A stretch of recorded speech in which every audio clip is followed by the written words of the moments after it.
네, 2025년도 새해가 밝았습니다. 오늘은 우리 랩런트들이 좀 뭐라고 할까 새로운 마음을 딱 먹고서 오늘 예배에 드렸으면 좋겠어요.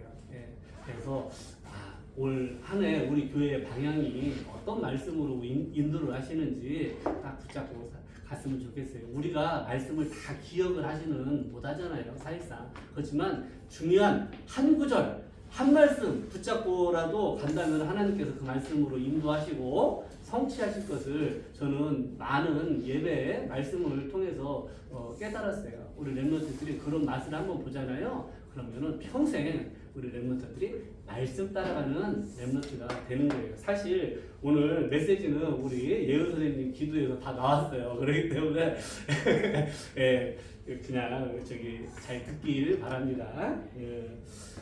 제가 언젠가 몇 달 전인가 저는 선동이라는 단어를 엄청 싫어한다고 얘기를 했었어요. 선동이라는 게 내 목적을 이루기 위해서 다른 사람들을 막 부추기는 거잖아요. 그런데 대부분 선동 앞에는 거짓자가 들어가요. 거짓 선동이라는 말이 들어요. 거짓말로써 많은 사람들을 속이는 것이 선동이라고 할 수 있어요. 예, 굳이 선동 앞에 거짓을 넣지 않아도 그 선동이라는 말 자체에 거짓이라는 의미가 들어가 있는 거예요. 지금 우리는 한 달 동안 거의 선동의 시대를 살고 있다라고 볼 수 있어요. 뉴스든 어디든지 다 완전히 내란 수계라고 하는 선동에 의해 가지고 나라가 지금 막 움직이고 있어요. 자, 그러다 보니까 아무도 그 내란에 얽히지 않기 위해서 아주 대통령하고 담을 쌓고 살아가는 사람들이 많더라고요. 어떻게 엊그제는 대통령 잡아가겠다고 체포조가 갔잖아요. 그런데 그 같은 당의 국회의원들이 한 사람도 거기 나타나지 않냐는 얘기예요. 자기들이 앞에 나가가지고 보호해야 되는 것이 당연한데 그렇게 하진 않아. 왜? 내가 거기 가면은 나에게 피해가 온다라는 얘기예요. 나도 내랑 공범으로 묶여 싸잡혀가지고 내가 어떤 피해를 볼지 몰라. 응? 그렇게 생각하기 때문에 나타나진 않는 거예요. 근데 거기 이제 막 체포조가 올라갔는데 국회의원 딱 한 사람이 거기 관저 문을 열고 들어가는 사람을 봤어요. 그 국회의원이 한 사람이 들어갔어. 근데 어찌 됐는지 얼마 안 있다가 그 사람하고 다 같이 그 체포조들이 다시 내려왔어요. 그래서 저는 그때 생각했어. 저 사람이 도대체 누구야? 딱 생각을 했어요. 야, 저 사람이 저기 갔다는 그 자체가 내 이익과 상관없이 간 거예요. 내가 손해를 보더라도 내가 거기서 할 일이 있기 때문에 갔다라는 거 저는 그런 느낌을 받았어요. 그러면서 야, 저 사람 뭔가 눈에 보이지 않는 힘이 있다라는 것을 딱 느꼈어요. 저 사람은 다르구나 그런 생각을 했었어요. 내가 집에서 잘 말 안 하잖아요. 근데 어제는 저녁을 먹으면서 그런 얘기를 했어요. 야, 우리나라에도 아직 이런 국회의원이 있었네? 그런 얘기를 했어요. 그랬더니 윤세영 전도사님이 그러는 거예요. 그 사람 이번 WRC 때 와가지고 인사만 했었는데? 그러는 거예요. 역시 하나님의 사람이구나. 그런 생각을 딱 했어요. 우리 하나님의 사람은요, 세상과는 구별된 사람이에요. 하는 것만 봐도. 야, 저 사실 우리나라 국회의원 중에 그런 사람은 거의 못 봤거든요. 근데 그런 사람을 엊그제 보게 되었어요. 그래도 우리나라에 정치인 중에 하나님의 사람이 있다라는 것을 저는 그 한 사람을 통해서 보게 되었어요. 우리 랩런트들이 그런 사람이 되세요. 하나님이 그런 사람으로 세워주실 거예요. 느부갓네살 왕이 큰 금신상을 만들어 놓고 거기다 절하라니까 모든 공무원이 다 절했어요. 그게 여론이에요. 모든 사람이 절을 할 수밖에 없는 분위기, 여론. 그런데 거기서 당당하게 우상 숭배하지 않겠다라고 하나님을 섬기겠다라고 하는 세 사람이 있었어요. 그 사람들이 세 청년이잖아요. 다니엘과 세 청년. 그 청년들이 내가 여론을 따르지 않았다고 해가지고 죽었냐? 아니라는 얘기예요. 살았다는 얘기예요. 하나님의 사람은요, 반드시 하나님의 일을 위해서 도전하는 그 시간표가 올 것이란 말이에요. 그런데 그게 결코 어렵지 않아요. 자, 그런 용기가 어디서 나올까요? 어떻게 많은 순교자들이 순교할 수 있는 용기를 얻었을까요? 내가 용감해서 됐을까요? 내가 용감해가지고 당당하게 순교를 당했을까요? 내가 용감해서 하나님께서 그 힘과 용기를 주신 진다라는 거예요. 새 청년이 어떻게 나 무상분배 안 하고 불 속에 들어가겠어요? 그런 용기를 낼 수 있겠어요? 그 사람의 용기가 아니고 하나님께서 그 감당할 수 있는 힘과 용기를 그 자리에서 주심을 잊지 마세요. 우리 렘넌트들이 내가 노력해서 내는 것이 아니에요. 하나님께서 결정적인 순간에는 강권적으로 붙잡아가지고 하나님의 일을 성취하심을 우리 렘넌트들이 굳게 믿길 바랍니다. 그럼 왜 많은 사람들이 그 선동질에 속아서 넘어갈까요? 선동에 넘어갈까요? 그것은 이것이 없기 때문에요. 이것이 분별력이 없기 때문에 속아 넘어가는 거예요. 우리가 어떤 사건이라든가 모든 것을 볼 때 그 본질을 볼 수 있는 눈이 있어야 돼요. 그것이 분별력이에요. 그럼 영적인 것도 똑같아요. 우리는 영적 분별력을 길러야지 돼요. 이 시대는요, 많은 사이비 종교 이단들이 득세를 하는 그런 시대예요. 진짜 전도자들은 전도를 하지 않고, 지금 저기 밖에 나가보세요. 다 전도하는 사람들은 이단 종교들이에요. 자, 그 많은 거짓 정보를 우리가 접할 것인데, 거기서 내가 정확한 영적 분별력이 있으면은 속지 않는다는 얘기예요. 예, 우리의 정확한 복음, 예수는 그리스도라는 이 정확한 복음, 여기에 확실히 이 복음이 나의 복음으로 체험되어야 되고 누려져야 된다는 얘기예요. 또 하나는 하나님의 절대 계획을 알아야 돼요. 한마디로 우리가 끝을 알고 가는 거예요. 이 세상은 결국 하나님은 세계 복음화를 중심으로 움직이신다라는 이 결론을 가지고 가야지 돼요. 우리가 축구 어제 토트넘 2대1로 졌더라고요. 그 결과를 아는데 그 축구 보면서 야 이거 지면 어떻게 이기면 어떻게 이렇게 보지 않잖아요. 결과를 이미 알기 때문에. 똑같아요. 우리의 인생의 결론이 세계 복음화라는 것을 알기 때문에 우리는 어떤 일을 만나도 그 말씀이 성취될 걸 붙잡고 가는 거예요. 그리고 모든 인생의 방향이 세계 복음화에 맞춰질 수밖에 없다라는 거예요. 그것이 예수 그리스도고 세계 복음화 이 두 가지를 딱 붙잡고 인생의 중요한 축으로 붙잡고 우리가 인생을 살아가는 거예요. 세계 복음화는 마태복음 24장 14절 말씀 딱 붙잡고 우리가 세상을 살아가면 됩니다. 자, 지난주까지 해서 언약의 사람 말씀이 다 마쳤어요. 한 1년 4개월 동안 메시지가 나왔으니까 한 7, 80명에 대해서 이렇게 나왔겠죠. 언약의 사람. 그러면은 저는 이걸 보고 이렇게 생각을 해봤어요. 이 언약의 사람 이 시리즈를 한 장에다가 그 사람의 인생 스토리 짧게 적고 밑에다가는 내가 붙잡을 그 주제 같은 말씀 간단하게 몇 줄 해가지고 한 페이지당 쭉 해가지고 만들면 한 70, 80페이지 나올 거 아니에요. 그걸 딱 자료로 만들면은 너무 자료로 좋을 것 같은데 저만 그렇게 생각하나 모르겠어요. 예, 그걸 교재화해서 만드는 거 그런 미션을 한번 붙잡고 실천을 해보세요. 스마트폰 처음 스티브 잡스가 만들었잖아요. 저는 그 스마트폰을 봤을 때 이렇게 생각했어요. 이거 그냥 아이패드에다가 전화기 기능하고 문자 넣는 거 아니냐. 저는 그렇게 생각을 했거든요. 근데 거기서 발전을 했어요. 그럼 생각을 해봐. 스티브 잡스라는 사람이 특별한 새로운 것을 만든 것은 아니었다라는 얘기예요. 기존에 있는 것을 거기다 융합시켜가지고 집어넣었다라는 얘기예요. 자, 우리가 작품을 만든다는 것이 결코 어려운 게 아니라는 얘기예요.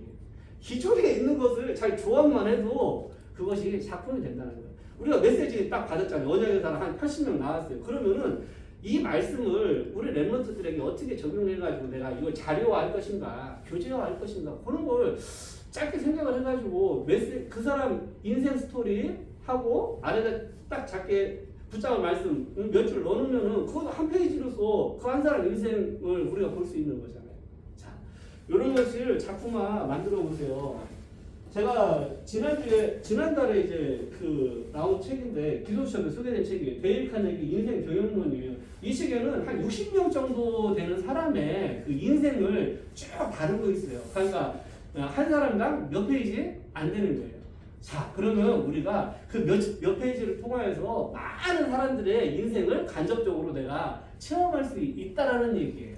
예, 많은 경험을 우리 렘넌트들이 할 수가 없어요. 그런데 이런 체험을 통해서 간접 경험을 할 수 있다는 얘기예요. 그냥 언약의 사람 그것을 시리즈를 그렇게 한 페이지씩 딱 자료화하고 교재화해가지고 우리 랩런트들이 항상 볼 수 있는 그런 책자, 소책자 한 80페이지로 소책자 되겠잖아요. 그런 걸로 만들어가지고 그런 것을 하면 좋겠다라는 생각을 하게 됐는데 뭐 제가 누구한테 지시할 수 있는 권한은 없는 사람이라 그냥 메시지 합니다. 예. 자, 언약의 사람들 제가 쭉 공통점에 대해서 이번 주에 미션을 냈지만은 딱 3가지 정도 공통점이 있었어요. 첫째, 복음의 생명은 제자에 따른 얘기. 언약의 사람들 특징, 공통점. 첫째, 복음의 생명은 제자들이 있어요. 다니엘, 생명 걸고 사자굴에도 들어가잖아요. 새청년, 아예 우상 숭배 안 해. 불 속에도 들어가잖아요. 예. 또 에스더, 죽으면 죽으리이다. 다말 같은 여자도 그렇고 기생 라합도 그렇고 다 복음을 위해 생명은 제자들이었다는 거예요. 공통점입니다. 자, 두 번째, 시대의 사명을 보게 되었어요. 내가 이 시대에 무엇을 해야 될 것인가 그것을 본 사람들이 언약의 사람들이었다는 얘기예요. 지난주에 나온 사도 요한 같은 경우에는 마지막까지 하나님의 말씀을 기록으로 남겼어요. 그게 시대 사명으로 붙잡은 거예요. 그 사도 요한이. 오바데 같은 경우에는 나라가 이상하게 돼가지고 하나님의 선지자들을 다 죽이는 그런 시대가 왔어. 그때 내가 할 수 있는 게 무엇인가? 하나님은 과연 나에게 무엇을 원하시는가? 내가 당연히 해야 될 것은 무엇인가? 거기서 붙잡은 게 선지자 50명씩 불에 숨겨가지고 100명을 살리는 그런 사역을 했다라는 얘기예요. 브리스길라 아굴라 부부도 마찬가지예요.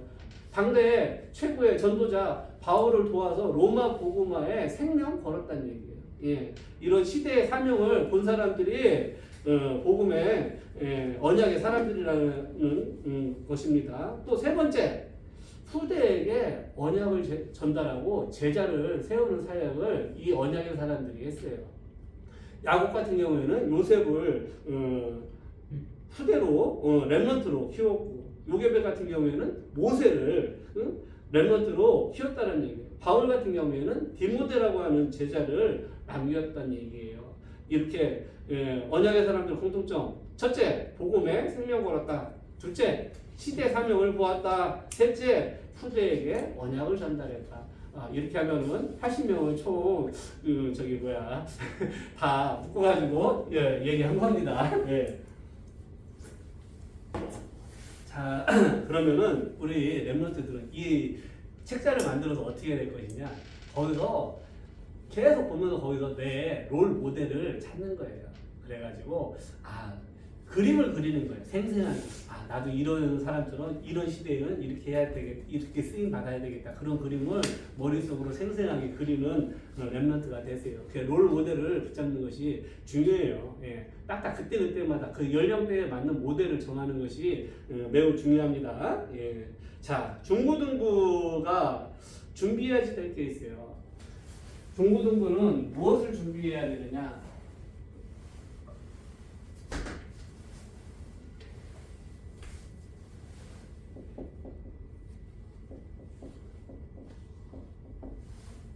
예수 그리스도 복음이 완전히 인생의 해답임을 딱 각인시켜야 돼요. 예. 왜 많은 사람들이 결국에는 중고등부를 졸업하고 대학 사회로 나가면은 사상과 이념에 붙잡혀서 살아갈 거예요. 대부분이. 그것은 복음보다 사상과 이념이 더 중요하다고 생각하기 때문에 그런 거예요. 많은 정치인들 중에 기독교인이 없겠습니까? 그런데 그들이 왜 사상과 이념을 먼저 내세우는 얘기예요. 그것은 복음이 완전 각인되어 있지 않다라는 얘기예요. 우리 랩런트들은 이 복음 완전 각인되어 있지 않잖아요. 그러면 세상의 여론 따라, 분위기 따라, 사상과 이념 따라서 흘러갈 수밖에 없어요. 우리 랩런트들은 정말이지, 아까 제가 예로 들었던 그 국회의원처럼 사상과 이념 그것이 아니야. 하나님이 원하시는 거, 하나님이 원하시는 거 내가 도전할 수 있다는 그런 마음가짐으로 딱 복음을 각인시켜야지 돼요. 또 기도 시스템 만들어야지 돼요. 자, 기도의 핵심은 무엇입니까?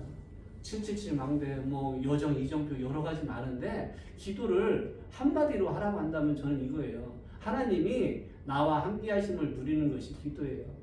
우리 랩런트들 어디를 가서든지 하나님 나와 함께 하신다는 확신이 있고 그걸 누릴 수 있잖아요. 그러면 된 거예요. 어디서든지 그 렘넌트는 살아남는 것이고 거기서 하나님 나라를 성취하는 전도자로 살아갈 수 있다는 얘기예요. 우리 렘넌트들이 살면서 많은 어려움도 당할 것이고 위기도 당할 수 있어요. 심지어. 그런데 그때마다 내가 당황하고 무너지는 것이 아니고 아니야. 하나님이 나와 함께 하시기 때문에 내가 여기서 승리할 수 있어. 하나님께서 나에게 감당할 힘을 주실 것이라는 그 확신을 가져야지 돼요. 예, 그게 기도예요. 다른 것이 기도가 아니고. 하나님이 나와 함께 하시고 우리와 함께 하시고 모든 것을 합력하여서 선을 이루심을 확실하게 믿는 것이 기도입니다. 우리 렘넌트들. 그래서 두 번째는 이 기도 시스템을 만들어야지 된다는 얘기예요. 자, 그러면은 세 번째는 이 복음과 기도 속에서 당연히 달란트, 아까 얘기했던 시대 상형을 붙잡게 돼요. 그러면 나의 업이 세계 복음화로 연결이 될 수밖에 없다라는 얘기예요. 하나님이 달란트 주신 이유는요, 우리 뭐 직업 택해서 잘 먹고 살으라고 주신 것이 아니고 이 달란트는 세계 복음화의 도구임을 우리 렘넌트들은 잊지 마세요. 자, 네 번째.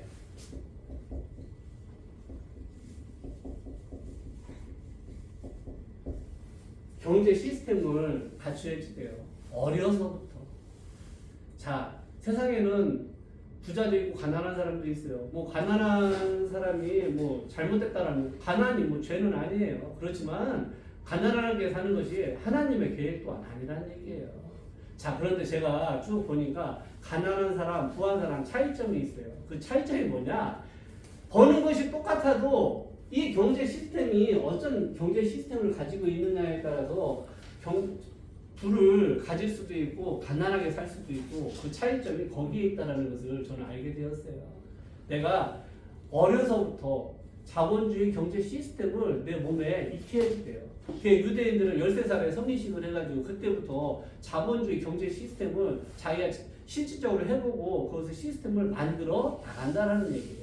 우리 렘넌트들한테 이것을 작년에는 중점적으로 얘기를 해가지고 가장 기본적인 것만 제가 전달을 했어요. 우리 선생님들은 앞으로 해야 될 일이 있어. 제가 전달한 건 가장 기본적인 거예요. 그러면은 그것을 계속 공부해가지고 발전시켜 나가는 거예요. 그래가지고 그것을 후대에게 전달해 주세요. 그래가지고 이 가난과 이 가난의 대물림이 끊어지도록, 그래가지고 이 경제로도 빛의 경제 회복해서 세계 복음화에 중요하게 쓰임받는 산업인이 되어질 수 있도록 우리 렘넌트들에게 어려서부터 경제 시스템을 만들어주세요. 자, 작년에 뭐 노벨 문학상 우리나라에서 한강이라는 사람이 받았어요. 저는 개인적으로 그 사람 책을 한 번도 읽어본 적은 없어요. 뭐 대충 그 사람 이미지가 있잖아요. 뭐 저하고 맞는 이미지는 아니기 때문에 저는 안 읽습니다. 그러면은. 그런데 노벨상 받는 사람이 알프레드 노벨이라고 하는 사람이잖아요. 이 사람이 누구냐면 다이나마이트 폭발하는 거 그거 만든 사람이에요.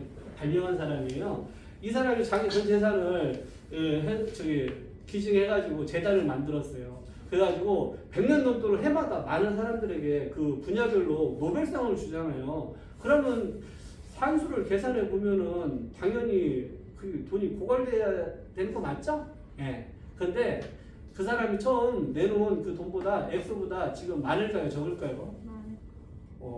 많아요. 예. 왜? 그 돈을 계속 투자를 해가지고 돈이 불어나기 때문에 그런 거예요. 자, 재단의 의미를 알겠죠? 예. 큰 돈을 나서 재단을 만들잖아요. 그러면 그 돈을 계속 관리를 하고 투자를 해가지고 돈은 계속 불어나는 거예요. 그럼 거기에서 일부분을 해마다 떼가지고 그 돈을 상금으로 주는 거예요. 자, 그런 사람은 죽어도 돈은 죽지 않는다는 것을 알 수 있겠죠. 우리 렘넌트 또 산업인들 목표를 이걸로 삼아야 돼요. 나는 죽을지언정 내가 남겨놓은 돈은 계속 살아서 복음운동에 쓰임받는 그런 경제 시스템을 만드세요. 예. 거기까지 목표를 하시면 돼요. 저는 이미 50이 넘었기 때문에 좀 그런 일은 거의 불가능해요. 왜냐, 제가 얘기했지만, 타임 이즈 머니라고 그랬잖아요. 남아있는 그 인생 연수가 짧다는 것은 그만큼 돈이 불어날 시간이 적다라는 얘기예요. 그렇기 때문에 자꾸 우리 랩런트들이 일찍 하라는 거예요. 13살부터 하라는 것이 그거예요. 자, 그렇게 해가지고 우리 갈 길은 두 가지잖아요. 목회자로 갈 것이냐 아니면 중직자 산업인으로 갈 것이냐. 두 가지 길 중에 우리가 가야지 되는 거예요. 그런데 내가 중직자 산업인의 길을 가겠다 한다면은 이 정도 목표는 세워놔야지 돼요. 나는 죽을지언정 내가 남겨놓은 이 돈은 교회를 위해서 후대를 위해서 계속 살아서 쓰임받을 수 있도록 그런 시스템을 만들어 놓고 가는 것이 산업인의 목표라고 저는 생각을 하거든요. 그래서 우리 랩런트들 뭐 나중에 나 천국 갈 때 이거 재산 자녀에게 물려줄 거야 이런 생각하시면 안 돼요. 예, 그 돈을 다 하나님께서 주신 거기 때문에 하나님 나라 위해서 쓰임 받도록 내가 그런 시스템을 만들어 놓고 가는 것을 우리가 목표로 삼아야지 됩니다. 자, 본론 서론이 길었는데 본론은 짧게 할게요. 랩런트의 파수꾼은 성상이 하나님이십니다. 랩런트를 100% 책임지시고 100% 지키시고 계시는 분이 하나님이심을 잊지 마세요. 자, 성부 하나님은 말씀으로 성자 하나님 주 그리스도께서 보좌의 능력으로 지금 역사하심을 잊지 말아야지 됩니다. 성령 하나님께서 나와 함께 하시고 인도하시고 역사하셔서 세계 복음화를 이루어 가심을 우리 랩런트들이 틀림없이 붙잡아야지 돼요. 지금 성상이 하나님께서 하시는 일 2번 말씀 성취 기도응답 우리를 통해서 영혼 구원을 하심을 우리 랩런트들이 붙잡아야지 됩니다. 능력으로 함께 하시고 성삼위 하나님께서 나와 함께 우리와 함께 모든 것을 합력하여서 선을 이루세요. 선언에서 다 한 거기 때문에 본론은 그냥 읽기만 했어요. 아셨죠? 우리 예은 선생님 아까 기도에서도 내용이 다 나왔고 하기 때문에 오늘 우리 붙잡을 결론은 뭐냐? 결론은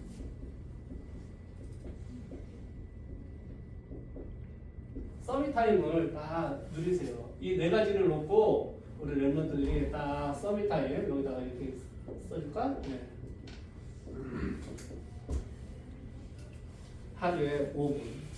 아침에 뭐 한 2분 정도 기도해도 돼요. 아침에 2분. 자기 전에 3분. 자기 전에는 꼭 말씀을 묵상하세요. 자기 전에는. 기도처 다음날 거 미리 읽어보기. 이런 거 작은 거부터 실천하고 도전해 보세요. 예. 제가 늘 얘기하지만 선생님 1시간 그 말씀 묵상하고 기도하는 것보다 우리 랩런트들 5분 말씀 붙잡고 기도하면은요 더 역사하셔요. 자, 우리 어려서 잠깐 본 거, 어려서 잠깐 읽은 거 그것이 평생 기억에 남아요. 어른들 커가지고 이렇게 본 거 별로 기억에 남지 않아요. 또 붙잡아지지도 않더라고요. 잘. 그러니까 우리 랩런트 시기에 내가 짧게 말씀 붙잡고 기도한다. 그 안에 하나님께서 역사하심을 있습니다. 그래서 오늘 2부 예배에 말씀 나오잖아요. 우리 랩런트들 정말이지 한 단어라도 올 1년 동안 붙잡을 말씀 한 단어. 이따 우리 선생님들 포럼 인도하실 때 올해 우리가 한 단어 한 말씀만 붙잡고 가자. 그래서 한 단어 딱 적고 그것은 뭐 책상 앞에 놓든가 올 1년 동안은 내 이 말씀 하나 딱 붙잡는다. 그렇게 도와주세요. 올 1년 동안 붙잡을 말씀을 한 단어 한 줄로 요약해가지고 붙잡을 수 있도록 우리 선생님들이 이따 포럼 시간에 도와주시면 감사하겠습니다. 마쳤습니다.